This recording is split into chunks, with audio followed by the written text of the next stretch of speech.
bakum wa may yuti'illaha wa rasulahu faqad faza fawzan 'azima.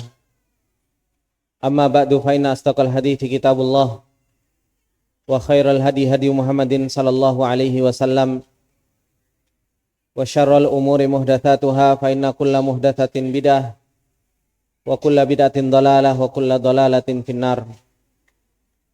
Allahumma la ilma lana illa ma 'allamtana innaka antal alimul hakim. Allahumma arzuqna ilman nafi'an wa rizqan thayyiban wa amalan mutaqabbala. Allahumma 'allimna ma yanfa'una wa zidna ilma. Rabbi shrah li sadri wa yassir li amri wahlul 'uqdatam min lisani yafqahu qawli. Rabbi zidna ilma warzuqna fahma. Ikhwani wa akhwati fillah rahimani wa rahimakumullah jami'an. Alhamdulillah, puji dan syukur kembali kita panjatkan kepada Allah Subhanahu wa taala atas segala nikmat yang Allah Subhanahu wa taala limpahkan kepada kita semua. Dan alhamdulillah, di kesempatan yang berbarokah ini kembali kita diberi kesempatan oleh Allah Subhanahu wa taala untuk kita bisa bermajelis ilmu. Kembali ana ingatkan ya, terutama para akhwat, kita berada di majelis ilmu. Hormati ayat-ayat Allah Subhanahu wa taala dan hormati hadis-hadis Rasulullah sallallahu alaihi wasallam. Ana ada minta antunna untuk menghormati ananda. Tapi hormati kitabullah dan sunnah Rasulullah sallallahu alaihi wasallam yang kita baca. Kalau memang belum siap untuk hadir di majelis ilmu, enggak apa-apa, tafadhalna. Silahkan keluar, enggak apa-apa. Enggak usah hadir di majelis ilmu, karena ini adalah merupakan majelis yang Allah Subhanahu wa taala dan Rasulnya muliakan.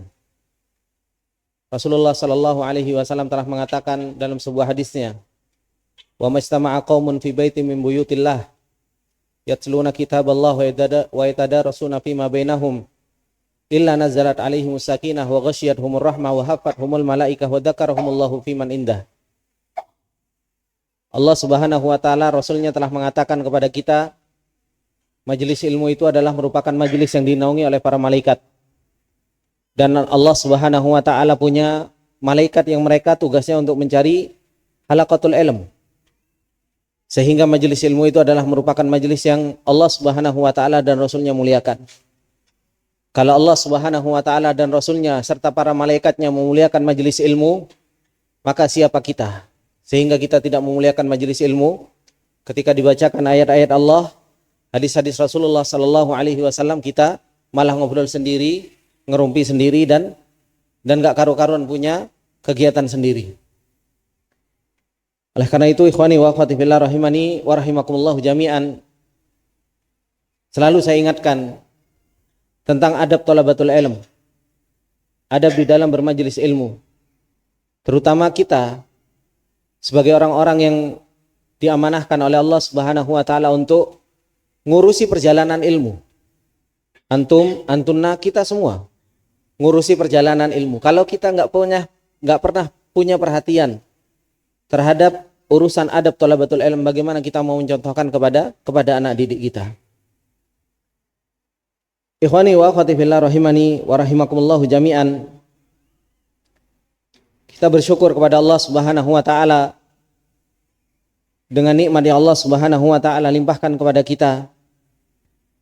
Dan nikmat yang besar yang Allah Subhanahu wa taala limpahkan kepada kita, yaitu ketika kita terus-menerus mendapatkan peringatan dari Allah Subhanahu wa taala. Karena Allah Subhanahu wa taala mengatakan di dalam ayatnya, "Fadzakir fa inna dzikra tanfa'ul mu'minin." Dan berilah peringatan, karena sesungguhnya peringatan itu bermanfaat bagi orang-orang yang mereka beriman kepada Allah Subhanahu wa taala. Dan Allah Subhanahu wa taala telah mengatakan di dalam ayatnya, "Walaqad yassarnal Qur'ana lidzikri fahal mim mudzakir." Allah Subhanahu wa taala mengatakan, dan sungguh benar-benar kami telah memudahkan, walaqad yassarnal Qur'an, bagi Al-Qur'an, pada Al-Qur'an, untuk menjadi sebuah peringatan. Maka di sana apakah ada orang-orang yang mereka mengambil pelajaran dari apa yang Allah Subhanahu wa taala turunkan tersebut? Dan Allah Subhanahu wa taala membicarakan tentang peringatan yang Allah Subhanahu wa taala turunkan kepada kita yang dimana dengan peringatan-peringatan tersebut Allah Subhanahu wa ta'ala membagi manusia itu terbagi menjadi dua. Orang yang mereka mendapatkan peringatan dari Allah Subhanahu wa ta'ala dan dia mau menerima peringatan yang Allah Subhanahu wa ta'ala turunkan tersebut. Kemudian dia menjalankan peringatan tersebut. Maka Allah Subhanahu wa ta'ala mengatakan famanittaba'a hudaya fala yadhillu wa la yashqa. Allah Subhanahu wa ta'ala ketika mengatakan bahwasanya fa imma ya'tiyannakum minni huda. Ketika Allah Subhanahu wa ta'ala datangkan kepada kita petunjuk dan itu adalah merupakan peringatan dari Allah Subhanahu wa ta'ala. Allah Subhanahu wa ta'ala mengatakan famanittaba'a hudaya fala yadhillu wa la yashqa. Ini orang-orang yang mengambil peringatan. Kemudian Allah Subhanahu wa ta'ala mengatakan kelompok yang kedua. Dengan peringatan yang Allah Subhanahu wa ta'ala banyak perjalankan di dalam kehidupan kita, ada orang-orang yang mereka menjadikan peringatan itu wahum mu'ridun. Mereka terus berpaling dan tidak mengambil peringatan dari Allah. Kalaupun ada peringatan dari Allah Subhanahu wa ta'ala hanya sekedar didengar kemudian tidak pernah menjadikan hatinya yaqilu bidzalik. Tidak menjadikan hatinya memikirkan hal tersebut. Hanya sekedar lewat. Dan Allah Subhanahu wa ta'ala mengatakan tentang orang-orang yang mereka mendapatkan peringatan dan senantiasa berpaling. Apa kata Allah? Wa man a'rada an dzikri fa inna lahu ma'isyatan dhanka wa nahsyuruhu yaumal qiyamati a'ma. Ini orang-orang yang mereka mendapatkan peringatan. Dan mereka berpaling dari peringatan tersebut. Tidak mau mengambil peringatan dari Allah Subhanahu wa ta'ala. Nah dari sini ikhwani wa akhwati fillah rahimani wa rahimakumullahu jami'an, ketika Allah Subhanahu wa ta'ala memberikan peringatan kepada kita dan dipertontonkan peringatan-peringatan tersebut di dalam perjalanan kehidupan kita, diperlewatkan sama Allah Subhanahu wa ta'ala di dalam kehidupan kita peringatan-peringatan Allah, maka orang-orang yang mereka beriman kepada Allah Subhanahu wa ta'ala fa inna dzikra tanfa'ul mu'min. Peringatan tersebut akan bermanfaat bagi orang-orang yang mereka beriman kepada Allah Subhanahu wa ta'ala. Dan begitu seringnya Allah Subhanahu wa ta'ala memberikan peringatan kepada kita, salah satunya ketika Allah Subhanahu wa ta'ala mengumpulkan kita di kesempatan yang berbarokah ini, untuk apa? Untuk kita mendapatkan peringatan dari Allah Subhanahu wa ta'ala. Untuk kita bisa mengambil pelajaran dari apa yang Allah Subhanahu wa ta'ala turunkan melalui ayat-ayatnya, melalui lisan Rasulullah sallallahu alaihi wasallam. Ikhwani wa akhwati fillah rahimani wa rahimakumullahu jami'an.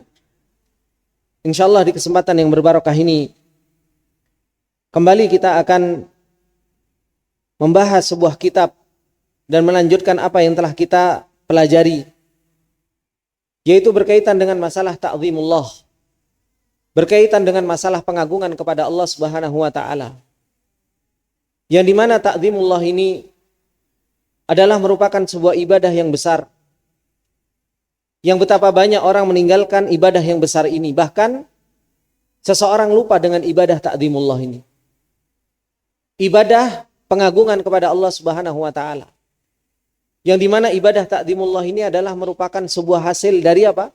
Dari perjalanan seseorang. Kalau seseorang itu dia mau menuntut ilmu, seseorang itu mau mendapatkan peringatan, seseorang itu mau mempelajari hadis-hadis Rasulullah sallallahu alaihi wasallam, seseorang itu dia mau menuntut ilmu dan duduk di majelis ilmu, goalsnya, hasil dari perjalanan seseorang tersebut, seseorang itu akan bisa mengagungkan Allah Subhanahu wa ta'ala dengan sebenar-benar pengagungan. Oleh karena itu Allah Subhanahu wa ta'ala mengatakan di dalam ayatnya, ketika Allah Subhanahu wa ta'ala bertanya, malakum la tarjuna lillahi waqara.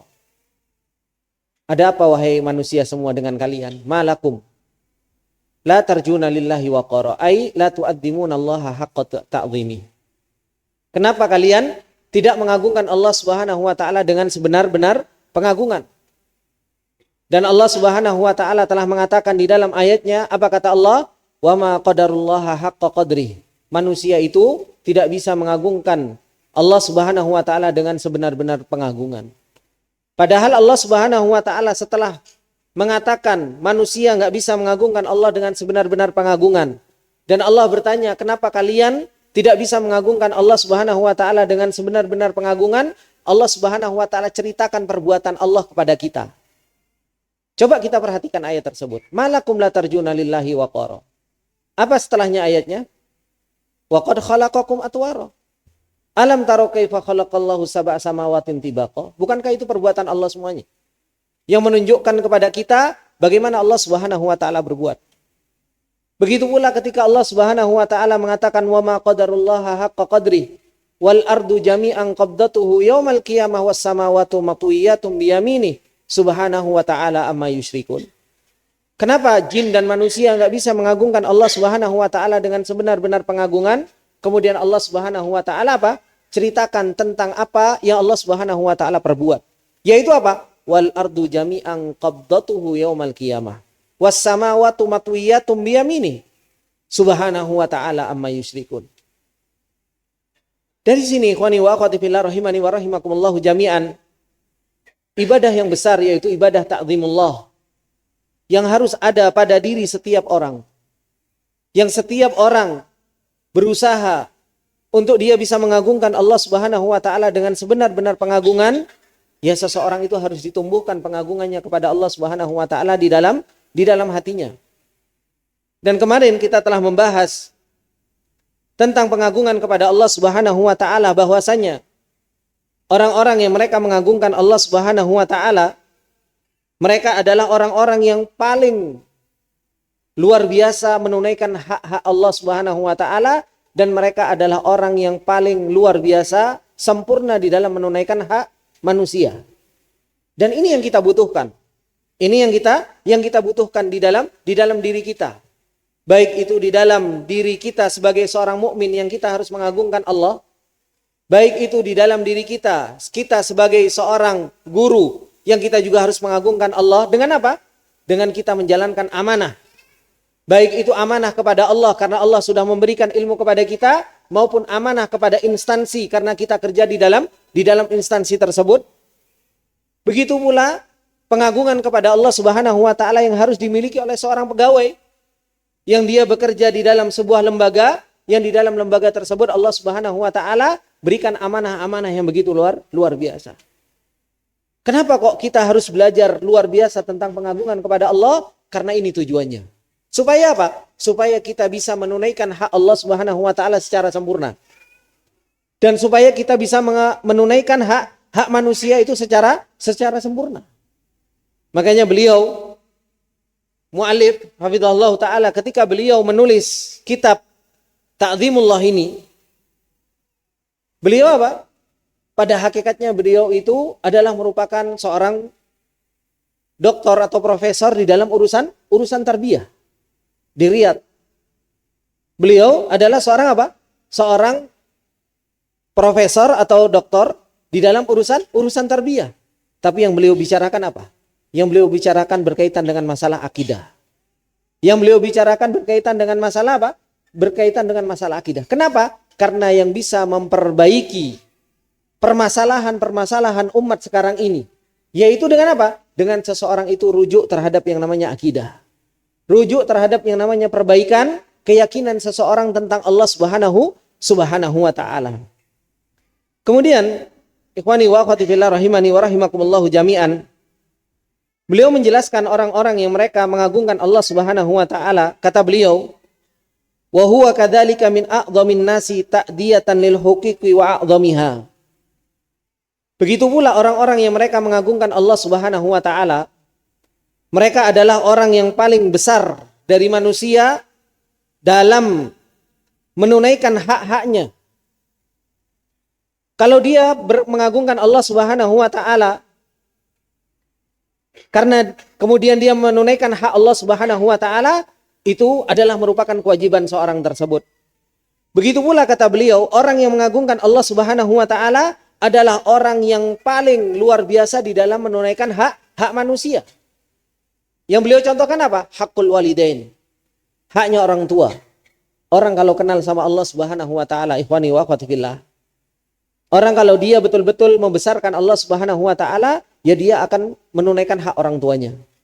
Kenapa? Karena menunaikan hak orang tua itu perintah Allah Subhanahu wa taala. Allah Subhanahu wa taala mengatakan, "Wa qadara rabbuka alla ta'budu illa iyyahu wa bil walidaini ihsana." imma yablughanna indakal kibaru ahaduhuma aw kilahuma fala taqul lahumu uffi wa la tanharhuma wa qul lahumu qawlan karima. Perintah dari Allah Subhanahu wa taala untuk birrul walidain. Makanya kita dapatkan orang-orang yang mereka berbakti kepada orang tuanya. Mereka adalah orang yang seperti apa? Orang yang taat kepada Allah Subhanahu wa taala. Kalau dia sendiri nggak taat sama Allah, nggak mau menjalankan perintah Allah Subhanahu wa taala, bagaimana seseorang itu mau menunaikan hak orang tuanya? Kemudian apa? Wal abna waz zaujah wal arham wal jiran wal asdiqa wal atfal wal faqir wa ghairihim. Begitu pula apa? Hak-haknya anak, haknya suami istri, hak silaturahmi, hak tetangga, teman. Begitu pula hak-hak yang lain, yaitu orang-orang fakir dan selain mereka, itu orang-orang yang mengagungkan Allah Subhanahu wa taala. Mereka adalah orang yang paling luar biasa di dalam menunaikan hak-hak manusia. Ini orang-orang yang mereka apa? Mengagungkan Allah Subhanahu wa taala. Begitu pula orang-orang yang mengagungkan Allah Subhanahu wa taala, kata beliau, wa kadzalika fa innahu yajtanibul muharramat allati nahallahu anha min muskaratin wa mukhadiratin wa inhirafatin jinsiyah. Begitu pula orang-orang yang mengagungkan Allah Subhanahu wa taala. Mereka adalah orang-orang yang paling jauh dari yang namanya sesuatu yang diharamkan oleh Allah Subhanahu wa taala. Makanya Bapak Ibu yang dimuliakan oleh Allah Subhanahu wa taala, ikhwani wa akhwati fillah. Sebenarnya kita ini berada di dalam dunia pendidikan, dunia anak-anak. Sebenarnya satu hal saja yang perlu kita tanamkan ke dalam diri anak-anak. Mereka kenal sama Allah Subhanahu wa taala. Kalau mereka kenal dengan Allah Subhanahu wa taala dan mereka bisa membesarkan Allah Subhanahu wa taala, maka apa? Ikhwan, akhwat, tidak perlu sibuk-sibuk, teriak-teriak, ayo sholat, ayo rapikan ini, ayo enggak. Mereka sudah apa? Mereka akan taat kepada Allah Subhanahu wa taala dari dalam dirinya mereka sendiri. Kapan? Ketika mereka kenal sama Allah Subhanahu wa taala. Ketika mereka kenal sama Allah Subhanahu wa taala, diri seseorang itu akan menjadikan orang tersebut apa? Meninggalkan yang namanya muharramat. Seseorang itu akan meninggalkan sesuatu yang haram, yang dilarang dari Allah Subhanahu wa taala, baik itu minuman keras, baik itu obat-obatan, narkoba dan lain sebagainya, ataupun apa? Penyelewengan seksual. Ini harus kita tanamkan di dalam diri kita, ini harus kita tanamkan di dalam dunia pendidikan kita. Yaitu apa? Kenal dengan Allah sampai nancep, sampai apa? Sampai seseorang itu bisa taat kepada Allah Subhanahu wa taala, sampai seseorang itu betul-betul meninggalkan apa yang Allah Subhanahu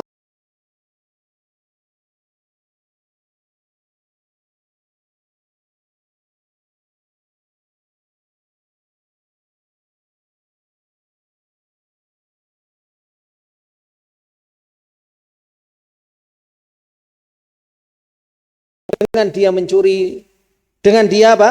Dengan dia nyuap, dengan dia yang lain sebagainya. Ini orang-orang yang mereka mengagungkan Allah Subhanahu wa taala. Ikhwani wa akhwati fillah rahimani wa rahimakumullah jami'an. Inilah yang harus betul-betul ada di dalam dunia pendidikan kita. Bagaimana kita itu membangun orang-orang itu menjadi orang baik. Makanya kalau orang-orang tua dahulu, mungkin kalau saya dapatkan orang-orang tua dahulu, orang-orang tua dahulu ketika mereka nyuruh kita belajar, kon dadi pinter. Pesannya apa? Nak belajar ben dadi wong apik. Kan seperti itu. Belajar untuk jadi orang baik, bukan untuk jadi orang pinter. Karena orang baik itu jauh lebih luar biasa dibandingkan orang pinter. Dan ini tujuan apa? Tujuan kenapa kok kita itu ada pendidikan supaya seseorang itu apa? Supaya seseorang itu menjadi orang baik. Supaya seseorang itu kenal dengan Allah Subhanahu wa taala, bisa mengagungkan Allah, bisa melakukan apa yang Allah Subhanahu wa taala perintahkan dan menjauhi dari apa yang Allah Subhanahu wa taala larang. Oleh karena itu Rasulullah sallallahu alaihi wasallam tidak usah jauh-jauh. Bagaimana Allah Subhanahu wa taala menjadikan kurikulum bagi Rasulullah dan para sahabat. Coba kurikulumnya Allah dan Rasulullah kepada para sahabat ketika Islam masuk. Ketika Allah Subhanahu wa taala mengutus Rasul. Apa yang Allah Subhanahu wa taala bicarakan tentang ayat-ayat Makkiyah? Yang dibicarakan apa? Allah. Yang dibicarakan apa? Jaza, balasan, surga, neraka. Yang dibicarakan sama Allah Subhanahu wa taala apa? Akhirat. Ya kan? Yang dibicarakan sama Allah Subhanahu wa taala kisah. Kisahnya siapa? Kisahnya orang-orang baik dapat surga, kisahnya orang-orang buruk dapat dapat neraka.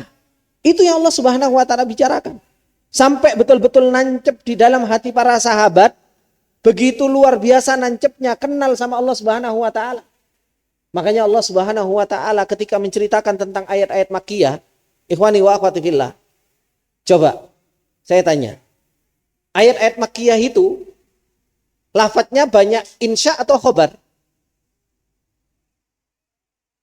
Hah? Ada Ustaz Diniyah di sini. Lafadz-lafadz Makkiyah, coba. Ayat-ayat Makkiyah itu banyak insya atau khobar? Apa? Banyak khobar? Enggak. Ayat-ayat Makkiyah itu insya banyaknya. Kenapa? Ganggu emosi. Ganggu emosi. Makanya kalau dulu ayat-ayat Makkiyah, Allah Subhanahu wa taala mengajarkan akidah, itu bukan hanya sekedar taksimat, bukan hanya sekedar apa? Takrifat. Bukan hanya sekedar apa? Bukan hanya sekedar pembagian dan apa? Definisi. Kita itu kadang sekarang ngajar anak-anak. Maaf ya. Kita itu kadang ngajar anak-anak. Pengen numbuhkan jiwa yang hebat kepada anak-anak. Tapi kita cara ngajarnya, nah tauhid dibagi telu. Ya kan? Definisi tauhid menyekutukan Allah. Sudah gitu saja. Enggak. Allah bagaimana ngajarkan syirik dan tauhid kepada para sahabat? Emosinya para sahabat diganggu. Kenapa? Karena lafadz-lafadznya banyak insya. Bukan lafadz khobar. Bukan hanya sekedar mentransfer teori ke para sahabat. Enggak, tapi diganggu emosinya para sahabat. Hatinya diganggu. Sesembahan-sesembahan mereka dihinakan sama Allah Subhanahu wa taala. Allah dibuat tinggi sama Allah, kemudian akhirnya dibuat tinggi, dunia yang mereka kejar dibuat rendahan sama Allah dan Rasulnya. Gimana emosinya mereka nggak terganggu? Tapi apa? Ketika emosinya terganggu para sahabat, akhirnya apa? Mikir. Akhirnya apa? Mulai mikir. Akhirnya para sahabat mulai mencari tahu. Dan disitulah akhirnya seseorang itu nancep. Makanya ketika Allah Subhanahu wa taala dan Rasulnya memberikan kurikulum kepada para sahabat 13 tahun ikhwani wa akhwati fillah, itu pembelajarannya tentang apa? Tentang tauhid, tentang akidah, bicarakan surga, bicarakan neraka, bicarakan kisah-kisah. Itu yang dibicarakan.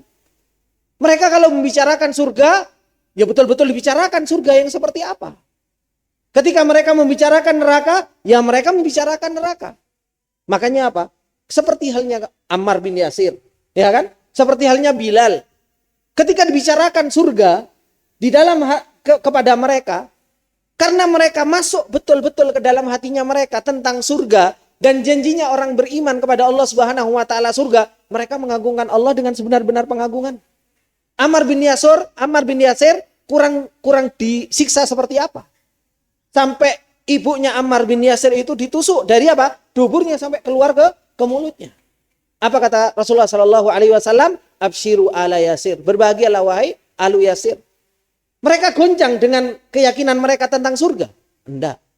Mereka goncang tentang keyakinan mereka tentang neraka? Enggak. Kenapa? Karena mereka betul-betul mengetahui tentang hakikat surga, itu diajarkan betul-betul. Seperti halnya apa? Seperti halnya kita belajar tentang dunia. Kita tahu manfaat dunia kan? Ada yang nggak tahu manfaat 100.000, Bapak Ibu? Semua kita tahu manfaat 100.000. Ada yang nggak tahu manfaat 1 juta? Kita tahu manfaat 1 juta itu.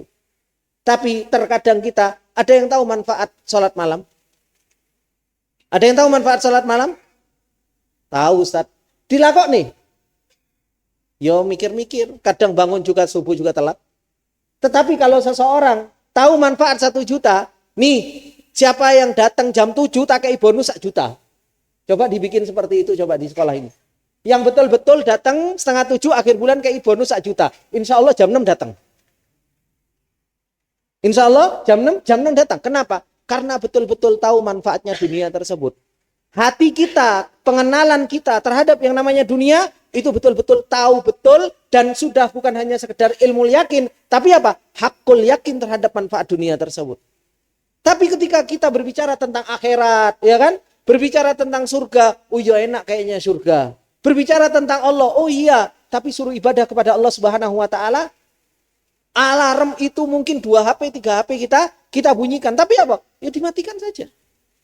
Kenapa? Karena kita nggak masuk ke dalam hati kita pengenalan kita kepada Allah Subhanahu wa taala. Inilah ikhwani wa akhwati fillah. Akhirnya apa? Kita nggak bisa mengagungkan Allah Subhanahu wa taala dengan sebenar-benar pengagungan, dan itu yang Allah Subhanahu wa taala katakan, wa ma qadarullaha haqqa qadri. Kalian nggak bisa mengagungkan Allah itu dengan sebenar-benar pengagungan. Ikhwani wa akhwati fillah rahimani wa rahimakumullah jami'an. Rasulullah sallallahu alaihi wasallam saja yang begitu luar biasa ibadahnya. Ya kan? Rasulullah itu ibadahnya luar biasa. Sampai Rasulullah sallallahu alaihi wasallam disebutkan itu apa? Tatafattar qadamah. Sampai Rasulullah sallallahu alaihi wasallam kakinya bengkak. Disebutkan bagaimana Rasulullah sallallahu alaihi wasallam itu memuji Allah Subhanahu wa taala dan berzikir kepada Allah. Sampai disebutkan makannya Rasulullah itu apa? Zikir. Makanya Rasulullah sallallahu alaihi wasallam berbeda dengan manusia yang lain. Manusia yang lain butuh nasi, Rasulullah sallallahu alaihi wasallam butuh zikir. Kan seperti itu. Tapi apa kata Rasulullah sallallahu alaihi wasallam? La uhsi thana'an 'alaika anta kama athnaita 'ala nafsik. Ya Allah, tidak cukup lisanku ini untuk memujimu. Engkau adalah zat yang dirimu sendiri yang berhak untuk bisa memujimu dirimu sendiri. Itu kata Rasulullah. Rasulullah yang muji betul-betul saja itu mengatakan apa? La usi tanaan alaika. Enggak cukup lisanku ini untuk bisa memujimu. Itu Rasul yang muji terus-menerus. Gimana kita? Yang kita kadang istighfar saja kalau lagi ingat. Kadang istighfar saja kalau kita formalitas. Bar sholat 3 kali 5 berapa? 15. Kalau Rasulullah Sallallahu Alaihi Wasallam istighfar setiap harinya minimal 70 kali. Kita kapan? Waktu kita gunakan tasbih, waktu kita gunakan takbir, waktu kita gunakan untuk tahlil dan lain sebagainya. Wong kita kadang jalan dari sini ke kantor ke kelas dan lain sebagainya, itu aja kadang kita lupa. Pernah kita jalan dari kantor menuju kelas istighfar kayak banyak-banyak. Astagfirullah, supaya ditolong sama Allah nanti ketika ngajar. Maka inilah ikhwani wa akhwati fillah rahimani wa rahimakumullah, karena kita kurang pengagungannya kepada Allah Subhanahu wa taala, sehingga apa? Sehingga kita nggak bisa untuk menunaikan hak Allah Subhanahu wa taala dengan sempurna. Ketika kita nggak mengagungkan Allah Subhanahu wa taala, bagaimana kita mau menunaikan hak manusia dengan sempurna? Sama. Makanya orang kalau nggak kenal dengan Allah, orang kalau nggak tahu tentang Allah Subhanahu wa taala dan nggak bisa mengagungkan Allah, dia haknya sendiri banyak dilalaikan. Haknya orang lain juga banyak dilalaikan. Hak istri juga banyak dilalaikan. Hak suami juga banyak dilalaikan. Hak instansi, hak lembaga itu juga akan banyak dilalaikan. Kenapa? Karena dia tidak mengagungkan Allah Subhanahu wa taala dengan sebenar-benar pengagungan. Kemudian kata beliau, wal mu'addzimu lillahi, orang-orang yang mengagungkan Allah Subhanahu wa taala, mujtanibun li hadhil muharramati ubudiyatan lillah, khaufan wa raja'an wa muhabbatan lillah, walidzalika fa innahu yajtanibul muharramati fi sairil amakini. Orang-orang yang mengagungkan Allah Subhanahu wa taala adalah mereka orang-orang yang senantiasa menjauhi hal-hal yang diharamkan oleh Allah sebagai bentuk apa? Peribadatan kepada Allah Subhanahu wa taala. Karena dia punya rasa takut kepada Allah. Karena dia mengharap pahala dari Allah Subhanahu wa taala. Karena dia punya rasa cinta kepada Allah Subhanahu wa taala. Oleh karena itu apa? Orang-orang yang mengagungkan Allah Subhanahu wa taala, mereka meninggalkan hal-hal yang diharamkan oleh Allah Subhanahu wa taala di semua tempat. Di semua tempat. Makanya ini ikhwani wa akhwati fillah rahimani wa rahimakumullah. Terkadang kita itu subhanallah. Saya katakan di dunia kita, di dunia lembaga, di dunia instansi. Terkadang itu kita bekerja dengan sungguh-sungguh. Ya kan? Kapan? Kalau ada mudir. Ya kan? Terkadang kita itu belajar sungguh-sungguh kalau ada pengawas. Terkadang kita itu kerja sungguh-sungguh kalau ada atasan. Baru subhanallah. Kita itu kerjanya tenanan. Seperti itu. Di kantor ada pengawas, ada mudir, baru kita kerjanya tenanan. Subhanallah, ketika nggak ada kerjaan, ketika nggak ada pengawas, mudirnya pulang, pengawasnya juga pulang. Apa yang terjadi? Alhamdulillah, senderan. Terkadang waktunya apa? Malah tidur. Ini yang paling banyak terjadi. Kenapa? Karena seseorang itu menjalankan amanah-amanah ini bukan karena ubudiyatan lillah. Bukan karena untuk beribadah kepada Allah Subhanahu wa taala. Makanya kalau seseorang dia melakukan hal-hal yang dia kerjakan ubudiyatan lillah, ya dia ada pengawas, gak ada pengawas, gak ada bedanya. Ada mudir sama gak ada mudir, gak ada bedanya. Dia akan menjalankan itu semua. Kenapa? Karena dia mengharapkan pahala dari Allah Subhanahu wa taala. Karena dia melakukan hal itu semua, karena apa? Karena pengen pahala dari Allah Subhanahu wa taala. Mau ngajarnya, mau dia kerjaannya TU-nya, mau dia pekerjaan di kantornya, mau apapun itu. Kalau dia niatkan dia bekerja untuk Allah Subhanahu wa taala dan dia betul-betul mengagungkan Allah Subhanahu wa taala, maka apa? Dia akan melakukan ketaatan kepada Allah dan meninggalkan sesuatu yang dilarang oleh Allah Subhanahu wa taala di mana saja, fi kulli makan. Mau ada yang awas atau enggak ada yang awas. Tetapi kalau seseorang enggak mengagungkan Allah dan menganggap bahwasanya pekerjaan tersebut bukan karena ibadah. Saya kerja bukan ibadah kok. Saya kerja karena apa? Karena saya memang pengen kerja, pengen dapat uang. Makanya kalau apa? Kalau ada pengawas, kalau ada mudir, subhanallah, sergap. Baru gitu kan? Bel dibunyikan, Masya Allah, segera dia langsung menuju ke kelas. Tapi kalau nggak ada pengawas, durung, belum. Seperti itu. Nah, ini ikhwani wa akhwati fillah. Kenapa kok kita harus membangun ta'zimullah? Supaya kita tahu bahwasanya setiap langkah kita, setiap perbuatan kita pada hakikatnya ini untuk ibadah kepada Allah Subhanahu wa taala. Ini harus kita bangun di dalam diri kita. Kemudian kata beliau, dakhila watanihi wa kharijahu, baik dia di dalam negaranya ataupun di luar negaranya. Idra'ahun nas wa idlam yarauhu, ketika manusia melihat dia atau seseorang enggak melihat orang tersebut.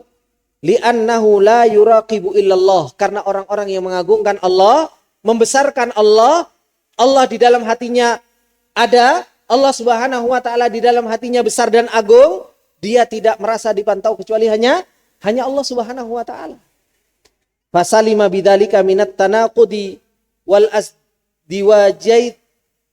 azdiwajiyatil lati saytar ala katsirin minan nas, sehingga seseorang kalau dia betul-betul mengagungkan Allah Subhanahu wa taala, maka dia selamat dari banyak tanaqudat. Banyak selamat dari yang namanya tabrakan-tabrakan yang dimana kebanyakan manusia itu kebanyakan manusia itu terjatuh di dalam hal tersebut.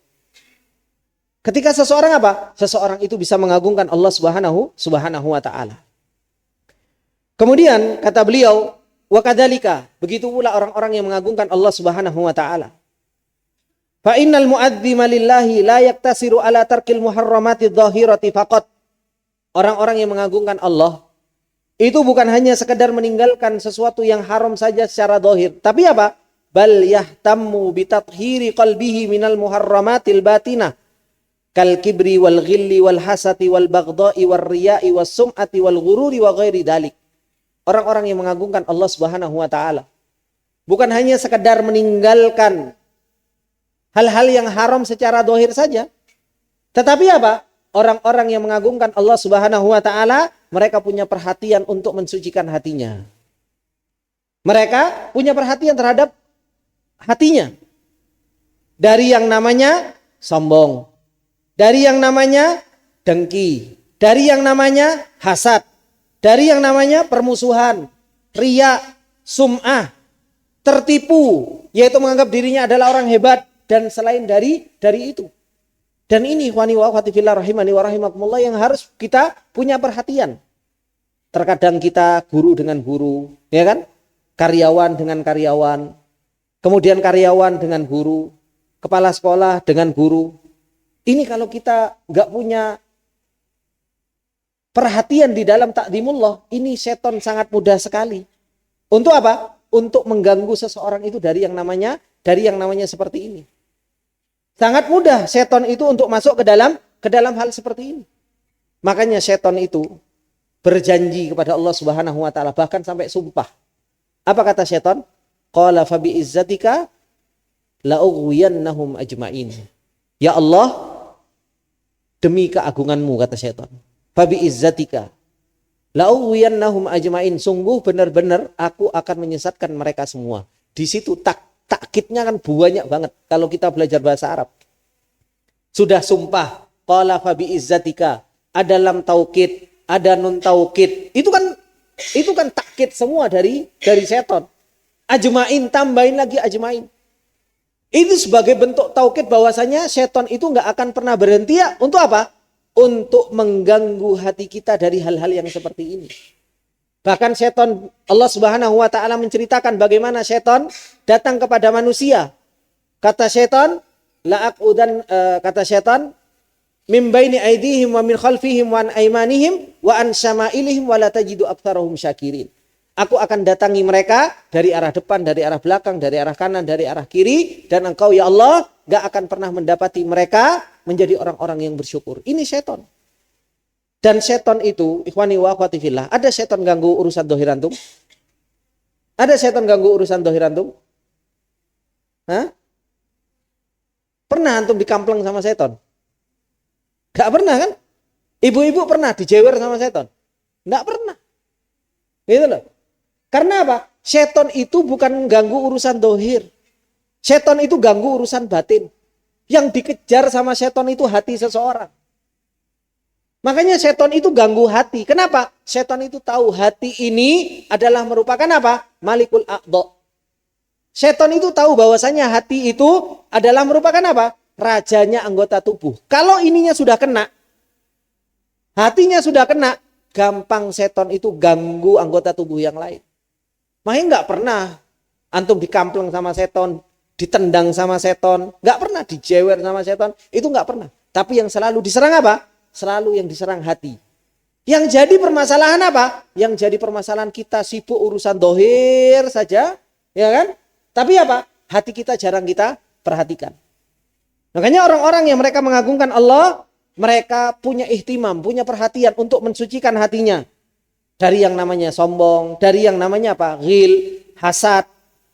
Hasad satu dengan yang lainnya, dengki satu dengan yang lainnya, saling memusuhi satu dengan yang lainnya. Enggak. Orang-orang yang mengagungkan Allah Subhanahu wa taala punya perhatian untuk selamat dari itu semua. Kemudian apa? Wa kadzalika fa innahu yahtammu bi tahliyati qalbihi bil qimi wal ibadatil qalbiyah. Kasidqi wal ikhlas wal muhabbati was sabri wat tawakkuli wal inabati wa ghairiha. Orang-orang yang mengagungkan Allah, mereka sudah menjalankan haknya Allah, menjalankan haknya manusia, ya kan? Menjalankan hak-haknya orang lain. Mereka meninggalkan maksiat-maksiat yang dohir. Mereka berusaha untuk mensucikan hati mereka dari yang namanya iri, dengki dan lain sebagainya. Kata beliau, orang-orang yang mengagungkan Allah Subhanahu wa taala berusaha untuk menghiasi hatinya. Orang-orang yang mengagungkan Allah Subhanahu wa taala berusaha untuk menghiasi hatinya dengan apa? Dengan ibadah. Dengan ibadah. Karena di sana ada ibadah hati. Ada ibadah hati. Kemudian dia akan seperti halnya jujur, ikhlas, muhabbah, cinta, kemudian sabar, kemudian tawakal, kemudian inabah, kembali kepada Allah Subhanahu wa taala dan selain dari itu. Ini orang-orang yang mengagungkan Allah Subhanahu wa taala. Dan ini ikhwani wa akhwati fillah, ini sangat dibutuhkan di dalam perjalanan kita. Kita ini sebagai seorang yang berada di dunia pendidikan. Ana sama antum, antuna sama semuanya. Kita berada di dunia pendidikan. Harus banyak isti'anah kepada Allah, itu harus banyak. Minta tolong sama Allah Subhanahu wa taala itu harus banyak. Kenapa? Karena kita pengen memperbaiki orang. Kalau kita pengen memperbaiki orang, kan kita mungkin memperbaiki apa? Anak-anak, kan seperti itu. Kita pengen memperbaiki orang, setan itu nggak pernah ridho. Ada orang mau memperbaiki orang lain. Makanya apa? Gangguan itu begitu banyak. Kalau kita nggak pernah minta tolong sama Allah Subhanahu wa taala, ya gimana kita mau bisa menang dari yang namanya setan tersebut? Begitu pula apa? Dibutuhkan yang namanya asidku, jujur. Karena kita berada di dunia pendidikan, kita mau benerin anak ini, jujur nggak di dalam pengen benerin anak ini? Terkadang subhanallah kita pengen benerin anak, tapi kita nggak jujur di dalam hal tersebut. Begitu pula apa? Kita harus sabar. Kita harus sabar. Karena apa? Namanya benerin untuk menjadi orang baik itu dibutuhkan terhadap yang namanya kesabaran. Dan itu yang dikatakan oleh Imam Ahmad. Apa yang dikatakan oleh Imam Ahmad? Ma ahsana atharahum 'alan nas wa ma akbaha atharon nas alaihi. Kan seperti itu. Imam Ahmad itu pernah mengatakan apa? orang pendidik itu, orang yang membawa ilmu, orang yang dia terus berusaha untuk memperbaiki, kata Imam Ahmad, ma ahsana atharuhu 'alan nas. Atharnya, dampaknya kepada manusia itu selalu baik. Terus dan enggak boleh ada putusnya.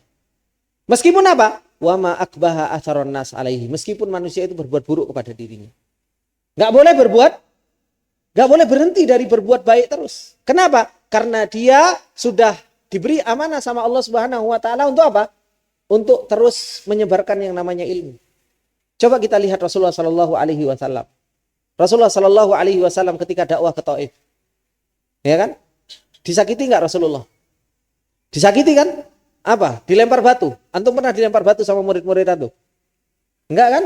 Alhamdulillah, belum. Kan seperti itu. Dan jangan sampai kan seperti itu. Loh, Rasulullah sallallahu alaihi wasallam dilempar batu. Sama orang yang mau didakwahi sama Rasulullah sallallahu alaihi wasallam. Malaikat datang kepada Nabi Muhammad. Rasulullah sallallahu alaihi wasallam tahu bahwasanya beliau adalah pembawa ilmu. Makanya Rasulullah sallallahu alaihi wasallam mengatakan apa? Innahum qaumun la ya'lamun. Mereka adalah kaum yang enggak paham. Didoakan oleh Rasulullah sallallahu alaihi wasallam. Untuk apa? Semoga keluar dari tulang rusuk mereka, dari tulang sulbi mereka, yaitu orang-orang yang menyembah Allah Subhanahu wa taala. Itu jiwa pendidik. Enggak baper. Jiwa pendidik sabar. Jiwa pendidik enggak gampang apa? Nesuan, enggak gampang marahan. Begitu pula Rasulullah sallallahu alaihi wasallam coba ketika Fathu Makkah. Ketika Fathu Makkah, bagaimana Rasulullah diperangi, bagaimana harta para sahabat diambil. Tapi apa ketika Rasulullah sallallahu alaihi wasallam Fathu Makkah? Barang siapa yang masuk ke Dar Abi Sufyan aman, barang siapa yang dia masuk ke dalam rumahnya aman. Kan seperti itu Rasulullah. Padahal sudah bertahun-tahun Rasulullah sallallahu alaihi wasallam itu disakiti, bertahun-tahun Rasulullah sallallahu alaihi wasallam itu didolimi sama mereka. Padahal mereka apa? Diinginkan kebaikan sama Rasulullah sallallahu alaihi wasallam. Ketika mereka semua sudah kumpul, apa yang dikatakan oleh Rasulullah sallallahu alaihi wasallam? Antum tulaqo. Kalian semua apa? Bebas hari ini. Loh, itu jiwa pendidik. Itu jiwanya orang-orang yang mereka mau kebaikan. Maka dibutuhkan orang-orang yang mereka berada di dalam dunia pendidikan itu apa? Dibutuhkan perhiasan di dalam hatinya, jujurnya, ya kan? Kemudian dibutuhkan ikhlasnya, ya. Coba kalau nggak ikhlas kayak Rasulullah Sallallahu Alaihi Wasallam, wah orang Taif itu sudah dilempar sama gunung sama para malaikat. Tapi Rasulullah Sallallahu Alaihi Wasallam ikhlas. Rasulullah Sallallahu Alaihi Wasallam jujur pengen kebaikan terhadap mereka. Dan dibutuhkan terhadap yang namanya apa? Muhabbah, cinta. Dan ini yang harus kita tanamkan. Kita itu harus cinta terhadap murid kita. Dan kita senang kalau murid kita itu apa? Sama seperti halnya kita. Paham dengan apa yang kita fahami. Begitu pula seorang yang dia mengagungkan Allah Subhanahu wa taala butuh terhadap yang namanya sabar, tawakal dan inabah kembali kepada Allah Subhanahu wa taala. Ini ikhwani wa akhwati fillah rahimani wa rahimakumullahu jami'an. Mereka adalah orang-orang yang mengagungkan Allah Subhanahu wa taala dengan sebenar-benar pengagungan. Kemudian kata beliau wal muaddzimu lillahi, orang-orang yang mengagungkan Allah Subhanahu wa taala, hammuhu iqamatul ubudiyyati lillahi ta'ala fi nafsihi awwalan. Orang-orang yang mengagungkan Allah Subhanahu wa taala di dalam perjalanan hidupnya, tujuan mereka yang paling tinggi, yang paling besar, yaitu apa? Iqamatul ubudiyyati lillahi ta'ala fi nafsihi awwalan. Yaitu apa? Bisa beribadah kepada Allah Subhanahu wa taala.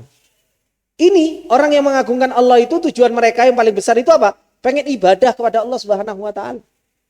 Tidak ada yang lain. Kenapa? Karena orang yang mengagungkan Allah tahu kalau dia diciptakan sama Allah Subhanahu wa taala untuk apa? Untuk beribadah. Makanya di dalam kehidupan dirinya dia akan apa? Akan berusaha untuk beribadah kepada Allah Subhanahu wa taala. Waktunya ibadah, sholat, ketemu sama Allah, ya dia beribadah. Beribadah dengan apa yang Allah Subhanahu wa taala perintahkan. Waktunya sholat, ya sholat. Waktunya ngaji, ya ngaji. Ketemu sama anak, ya kan? Waktunya didik, dia tahu. Himmah saya, tujuan saya ibadah. Dengan apa? Ibadah didik. Ketemu sama istri. ketika kumpul sama istri, bukan hanya tok senang-senang. Ketika ketemu sama suami, bukan hanya tok sekedar senang-senang ketika ketemu suami istri, enggak. Tapi apa? Himmahnya, tujuannya ngobrol sama istri, tujuannya ibadah. Ketika jalan sama istri, tujuannya ibadah. Coba sekarang, ikhwani wa akhwati fillah, bapak-bapak ketemu istrinya marah-marah. Ada niat ibadah enggak dalam hal tersebut?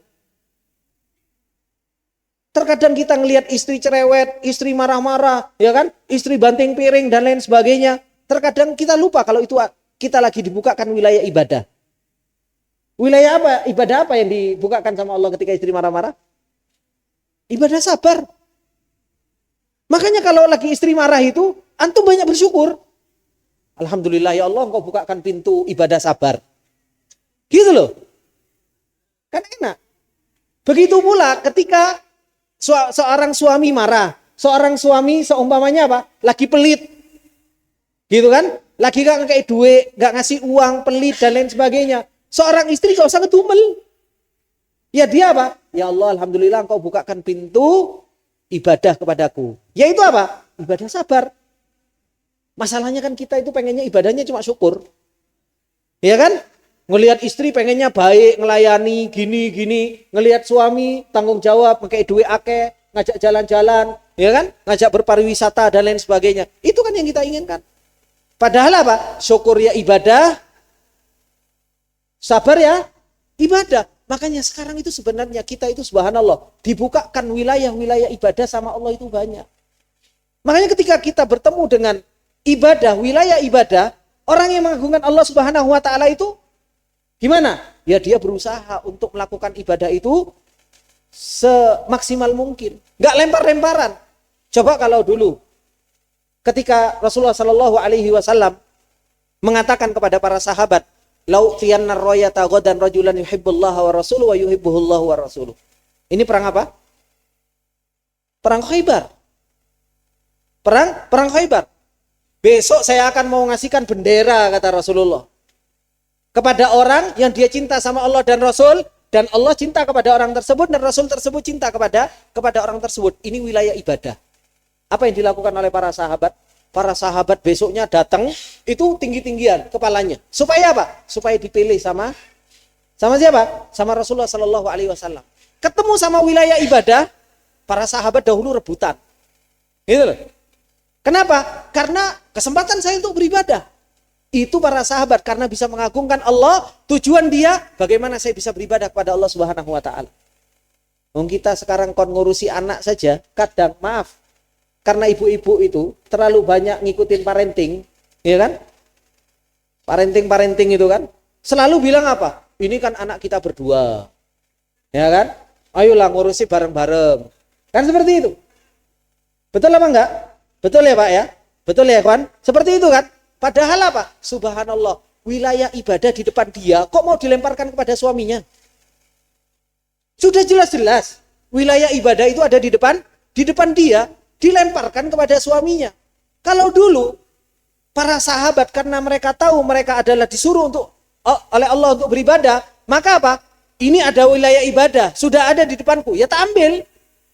Begitu pula ketika ada wilayah ibadah di depan suami, ya diambil sama suami. Jangan saling lempar.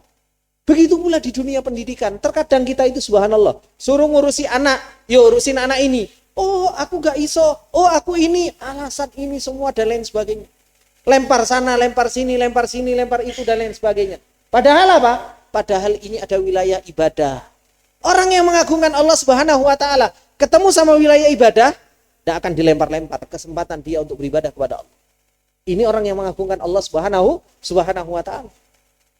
Makanya beliau mengatakan apa? Al-mu'addimu lillah. Orang yang mengagungkan Allah, hammuhu, cita-cita dia, tujuan dia yang paling tinggi yaitu apa? Iqamatul ubudiyati lillah. Yaitu supaya bagaimana seseorang itu bisa beribadah kepada Allah Subhanahu wa taala. Bahkan sekecil apapun cara dia bisa beribadah kepada Allah, ya dia lakukan. Ketemu suami kesempatan ibadah, ketemu istri kesempatan ibadah, ketemu anak kesempatan ibadah, ketemu teman kesempatan ibadah, ketemu anak didik murid kesempatan ibadah, ketemu orang tua kesempatan ibadah, ketemu tetangga kesempatan ibadah. Ini orang yang mengagungkan Allah Subhanahu wa taala. Jangan justru malah dibalik, ketemu tonggo kesempatan gibah, ketemu bojo kesempatan senang-senang, ketemu istri kesempatan untuk gak karu-karuan. Terus gimana mau jadi hamba Allah Subhanahu wa taala yang bisa mengagungkan Allah? Ini ikhwani wa akhwati fillah rahimani wa rahimakumullah jami'an. Kesempatan kita di dunia ini sebentar, kon ibadah kepada Allah Subhanahu wa taala, wa ma khalaqtul jinna wal insa illa liya'budun, tapi kita enggak tahu. Dikasih kesempatan wilayah ibadah, selalu apa? Selalu kita lewatkan. Bahkan kita lempar dan kita lempar.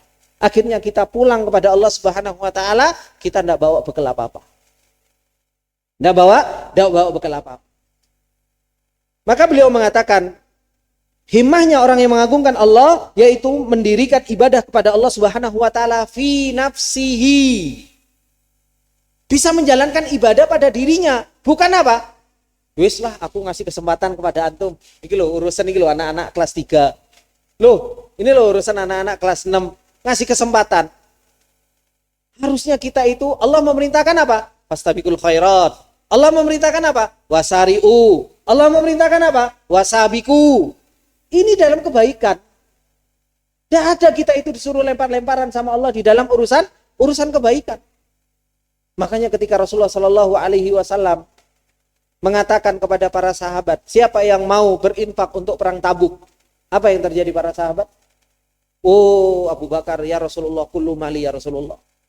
Para sahabat yang lain, ya Rasulullah, nisfu mali. Para sahabat yang lain, ini ya Rasulullah, ini ya Rasulullah, ini ya Rasulullah. Kenapa? Mereka tahu bahwasanya apa? Hammuhu, tujuan mereka, cita-cita mereka, ibadah kepada Allah Subhanahu wa taala. Tidak tudang-tuding, ya kan? Itu aja. Tapi apa? Seorang itu berusaha untuk beribadah kepada Allah Subhanahu wa taala fi nafsihi. Kemudian kata beliau, wa is'adul akharina bidukhulihim fiha. Dan hammunya, cita-citanya, tujuannya untuk apa? Untuk senang, menyenangkan orang lain dengan apa? Dengan masuk ke dalam mereka di dalam hal tersebut. Ini ikhwani wa akhwati fillah rahimani wa rahimakumullahu jami'an. Maka inilah orang-orang yang mengagungkan Allah. Orang-orang yang mengagungkan Allah Subhanahu wa taala, mereka adalah yang bisa menunaikan hak Allah. Mereka adalah orang yang bisa menunaikan hak orang lain. Mereka adalah orang yang bisa meninggalkan maksiat secara zahir, meninggalkan maksiat batin, justru malah menjadikan hatinya terhiasi dengan ibadah-ibadah batinnya. Orang yang mengagungkan Allah, cita-citanya, tujuannya, mereka adalah orang-orang yang bisa beribadah kepada Allah Subhanahu wa taala. Kemudian, ikhwani wa akhwati fillah rahimani wa rahimakumullahu jami'an. Orang-orang yang mengagungkan Allah Subhanahu wa taala, yang mereka tentu mereka adalah orang-orang yang kenal dengan Allah Subhanahu wa taala. Mereka, kata beliau, inna tarsiha qimati ta'zimillah, sesungguhnya di dalam membangun ta'zimullah di dalam diri seseorang itu, inna tarsiha qimati ta'zimillah, bangun harga pengagungan kepada Allah Subhanahu wa taala itu akan apa? Yu'aliju katsiran min masyakilil mujtama'. Ini akan ngobati, menyelesaikan permasalahan-permasalahan masyakil pada masyarakat. Antum buktikan. Antum buktikan. Antumnya juga buktikan. Permasalahan-permasalahan yang ada baik antara guru sama murid, ya kan? Guru sama guru, guru sama kepala sekolah, wali santri dengan sekolah, suami dan istri, anak dan ibu, anak dan ayah, semua permasalahan itu karena satu hal saja, nggak ada takdimullah. Kalau seseorang itu takdimullahnya kuat, maka apa? Maka ini akan mengobati banyak permasalahan masyakil yang luar biasa itu akan terselesaikan dengan apa? Dengan takdimullah ini.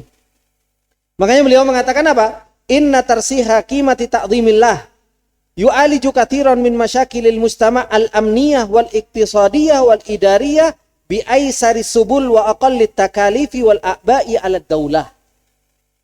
Kata beliau apa?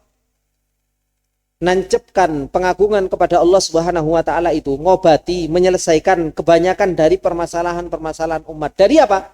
Dari sisi keamanan. Dari sisi keamanan. Coba kalau orang itu mengagungkan Allah, aman enggak? Aman, enggak akan ada pencuri, Pak. Kira-kira perampok itu mengagungkan Allah enggak? Begal yang selama ini paling banyak di Bekasi itu, ya kan? Mengagungkan Allah Subhanahu wa taala enggak? Enggak. Ya kan? Begitu pula al-iqtisadiyah, perekonomian. Kalau orang itu mengagungkan Allah, subhanallah, perekonomian itu akan bagus. Menyelesaikan banyak masalah. Tapi kalau orang nggak mengagungkan Allah, perekonomian nggak karu-karuan. Lihat, rentenir, tukang riba, dan lain sebagainya. Mereka mengagungkan Allah dengan menjalankan hal tersebut? Enggak. Begitu pula apa? Idariyah, begitu pula perkantoran. Ya kan? Sebuah lembaga. Kalau orang-orangnya mengagungkan Allah Subhanahu wa taala, maka apa? Yu'aliju katsiran min masyakil, banyak akan menyelesaikan banyak masalah kalau seseorang itu mengagungkan Allah. Tapi kalau enggak, subhanallah, orang-orang yang korupsi, ya kan? Orang-orang yang enggak karu-karuan di dunia perkantoran, ya kan? Yang selingkuh, yang ini, yang itu, dan lain sebagainya. Kenapa semua? Karena mereka enggak mengagungkan Allah Subhanahu wa taala dengan sebenar-benar pengagungan. Makanya beliau mengatakan apa? Tarsih qimati ta'zimillah ini. Nancapkan pengagungan kepada Allah Subhanahu wa taala itu apa? Aisaris subul, jalan yang paling mudah untuk ngobati semuanya. Untuk ngobati semuanya. Wa aqallut takalif, dan sedikit usahanya, ya hanya taklim seperti ini, diingatkan, dikenalkan sama Allah, dikenalkan namanya, dikenalkan sifatnya, dikenalkan perbuatan Allah Subhanahu wa taala. Makanya apa? Aqallut takalif.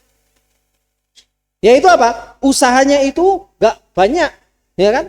Mengisi kajian seperti ini enggak harus gathering kemana dulu ke puncak, enggak. Wis cukup di masjid, kajian, pengenalan tentang Allah, ta'zimullah, seseorang hatinya mulai mikir, oh iya benar. Kan seperti itu. Maka inilah ikhwani wa akhwati fillah rahimani wa rahimakumullahu jami'an. Kemudian apa? Kata beliau, wa kadzalika fa inna tarsikha qimati ta'dhimillah fin nufus tu'aliju katsiran min muskilatil istimaiyah ka uquqil walidain. Kata beliau, begitu pula menancapkan pengagungan kepada Allah di diri seseorang akan menyelesaikan masalah-masalah masyarakat. Seperti apa? Uququl walidain. Berbakti kepada orang tua yang dimana banyak sekali ditinggalkan oleh anak-anak zaman sekarang. Kenapa? Enggak dikenalkan sama Allah.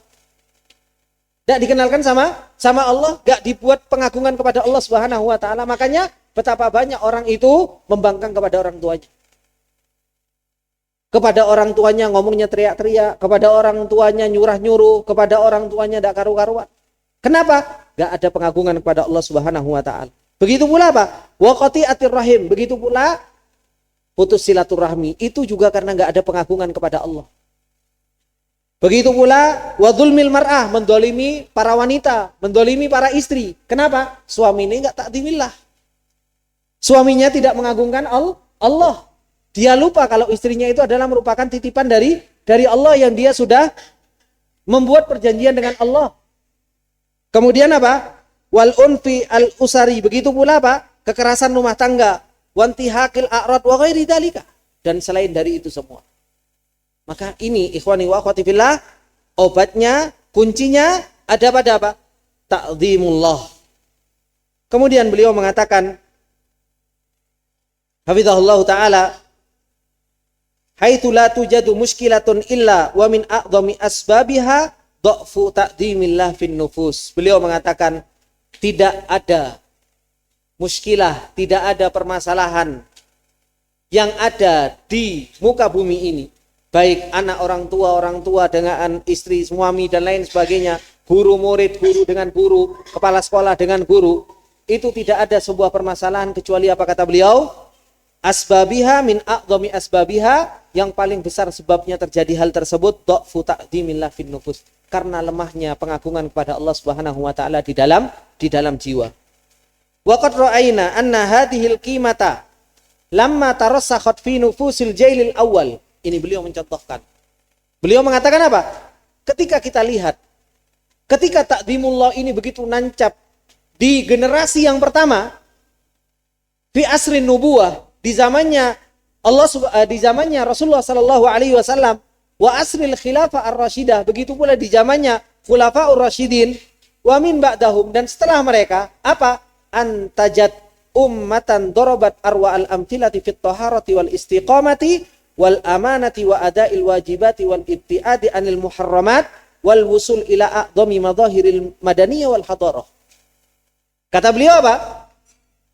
Ketika kita dapatkan jailul awal, yaitu generasi pertama, yaitu generasi Rasulullah sallallahu alaihi wasallam dan para sahabat, khulafaur rasyidin, dan setelah mereka yang Rasulullah sallallahu alaihi wasallam katakan khairu ummati qarni thumma alladhina yalawnahum thumma alladhina yalawnahum, ketika mereka pengagungan kepada Allah itu hebat, pengagungan kepada Allah Subhanahu wa taala besar, akhirnya apa? Antajat ummatan darabat arwa al-amthilah. Akhirnya mereka menghasilkan generasi yang apa? Yang menjadi apa istilahnya? Jadi contoh. Yang jadi contoh. Makanya kalau kita sekarang, ya kan, ngomong sama anak-anaknya, nak, besok kalau bisa, kalau besar jadi siapa? Abu Bakar ya, nak. Kan kayak gitu. Oh, saya pengen kayak jadi Umar. Saya pengen jadi Utsman, kaya yang dermawan. Ya kan? Saya pengen jadi Abdurrahman bin Auf. Saya pengen jadi Abu Darda. Saya pengen jadi ini, pengen jadi ini. Mereka jadi contoh yang luar biasa. Generasi hebat. Bagaimana? Begitu pula zamannya tabi'in. Fuqaha usab'ah. Bagaimana zamannya tabi'ut tabi'in, yang begitu luar biasa mereka. Kenapa mereka begitu luar biasa? Umat yang dijadikan contoh sebagai sebuah permisalan. Bahwasanya apa? Kita pengen seperti itu. Tapi ingat, mereka itu jadi seperti itu tidak sulapan Bapak Ibu. Mereka jadi seperti itu, ada perjalanan yang diperjalankan sama Rasulullah. Para sahabat memperjalankan para tabi'in. Para tabi'in memperjalankan para tabi'ut tabi'in. Bagaimana mereka mendidik mereka sehingga menjadi jail, menjadi sebuah generasi yang hebat, menjadi generasi yang Allah Subhanahu wa taala jadikan apa? Kebaikan keimanan seseorang itu seperti mereka. Fa in amanu bimithli ma amantum bihi faqad ihtadaw. Jadi sebuah apa? Jadi sebuah standar keimanan yang benar, ya keimanan para sahabat. Mereka itu hebat, tapi apa? Ingat, mereka enggak sulapan, mereka itu enggak terlalu banyak angan-angan, tapi apa? Mereka jalani, kemudian mereka ditarbiyah, mereka dididik, mereka terus ditumbuhkan oleh Rasulullah Sallallahu Alaihi Wasallam sehingga mereka menjadi jail, sebuah generasi yang hebat.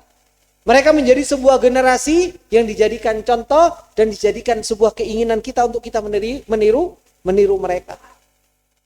Akhirnya keluar ummah yang dipercontohkan sebagai apa? Sebaik-baik contoh. Di dalam apa? Di dalam kesucian hati mereka. Coba para sahabat, bagaimana mereka? Allah Subhanahu wa taala menceritakan hatinya para sahabat. Walau kana fihim khasasah, kata Allah. Meskipun mereka butuh, orang-orang Ansar seperti apa kepada orang-orang Muhajir? Mereka luar biasa. Di dalam taharatul qulub mereka begitu luar biasa. Di dalam istiqomahnya mereka, bagaimana mereka? Begitu hebat. Di dalam mereka menjaga amanah. Bagaimana para sahabat di dalam menjaga amanah? Begitu luar biasa. Bagaimana ketika mereka ada ilwajiwat, menunaikan kewajiban-kewajiban mereka? Bagaimana mereka di dalam apa? Meninggalkan sesuatu yang diharamkan oleh Allah Subhanahu wa taala? Semua itu dibangun, didirikan, kemudian ditumbuhkan oleh Rasulullah sallallahu alaihi wasallam melalui kurikulum. Melalui kurikulum yang dibangun oleh Rasulullah sallallahu alaihi wasallam, ditarbiyah, diajarkan kepada mereka. Maka dari sini, wani wa akhwati fillah rahimani wa rahimakumullah, inilah yang harus ada pada diri kita sebelum kita mendidik anak-anak kita. Maaf, kalau kita nggak pernah dididik seperti ini, bagaimana kita bisa mendidik anak-anak seperti ini? Makanya Syekh Bakar Abu Zaid di dalam kitabnya Hilyah Talabatul Ilm, beliau mengatakan apa? Al-ilmu san'atun yahtaju ila sanih. Itu yang dikatakan oleh beliau. Ilmu itu sebuah karya. Ilmu itu sebuah karya. Butuh orang yang mengkaryakan. Butuh orang yang mengkaryakan.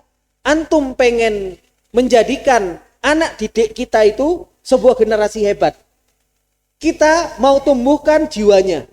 Ya kan? Kita mau tumbuhkan hatinya menjadi hati yang benar. Kita mau jadikan mereka menjadi orang-orang yang baik. Itu kan kita harus tumbuhkan sedikit demi sedikit. Harus ada yang menumbuhkan.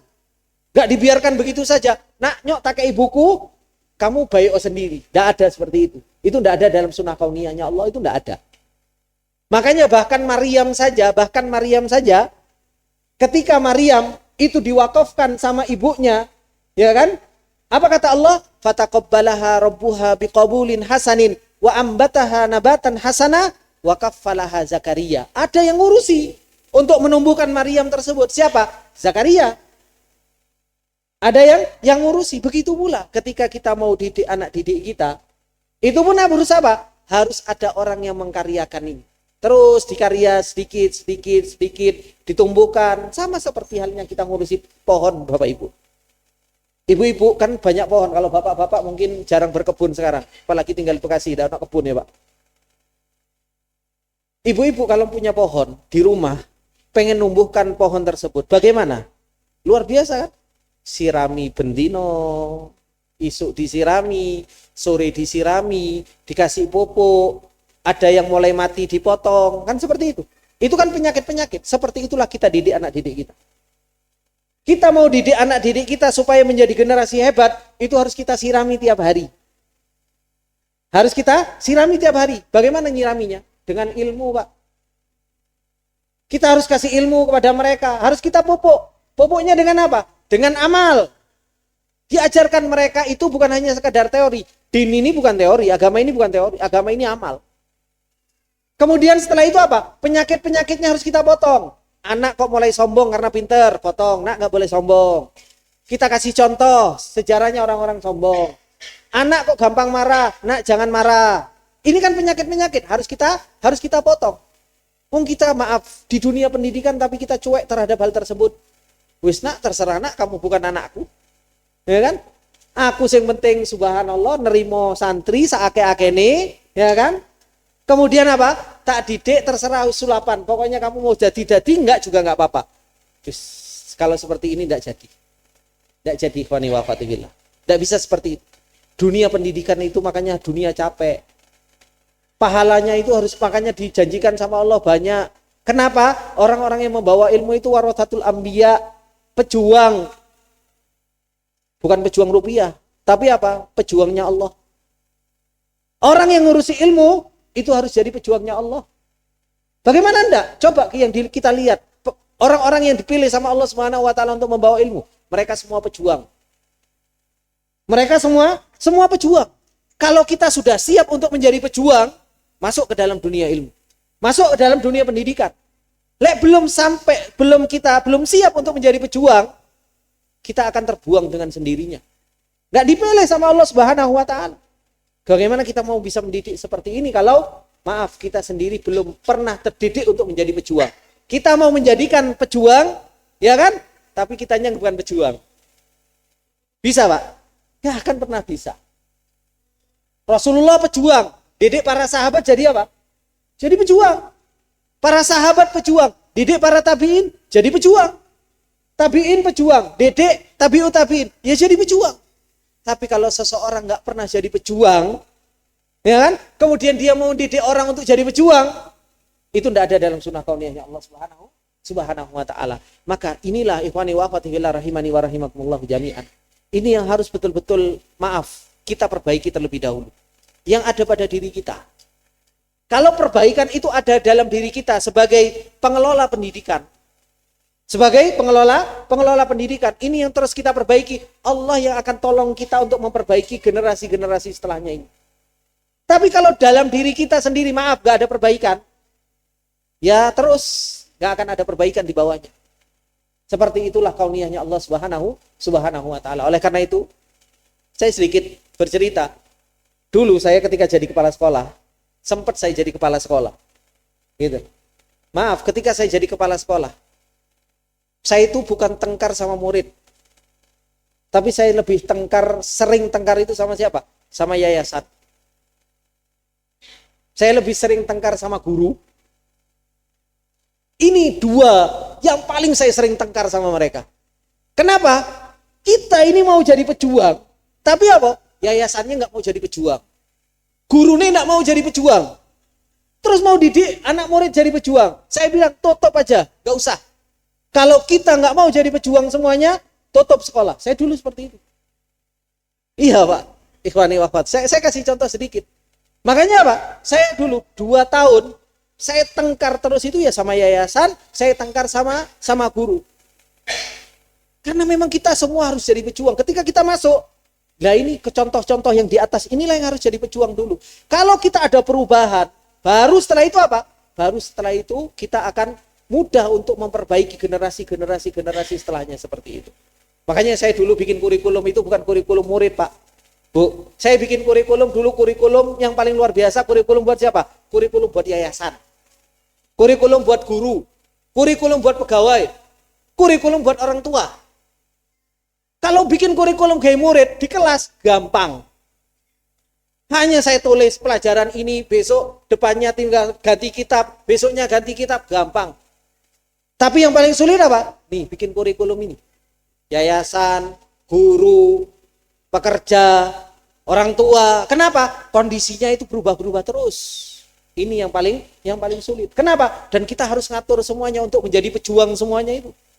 Maka dari sini, wali wa fatifillah rahimani wa rahimakumullah, inilah yang bisa kita ambil sedikit peringatan dari Allah Subhanahu wa taala dan Rasulnya dan nasihat dari beliau berkaitan dengan masalah ta'zimullah yang harus kita bangun di dalam diri kita untuk kita bisa menjadi orang yang cita-citanya beribadah kepada Allah Subhanahu wa taala. Semoga yang sedikit ini bermanfaat buat kita semua. Apabila ada benarnya, itu datangnya semata-mata dari Allah. Apabila ada salahnya, datangnya dari saya pribadi, dan saya minta maaf atas segala kesalahan dan khilafan.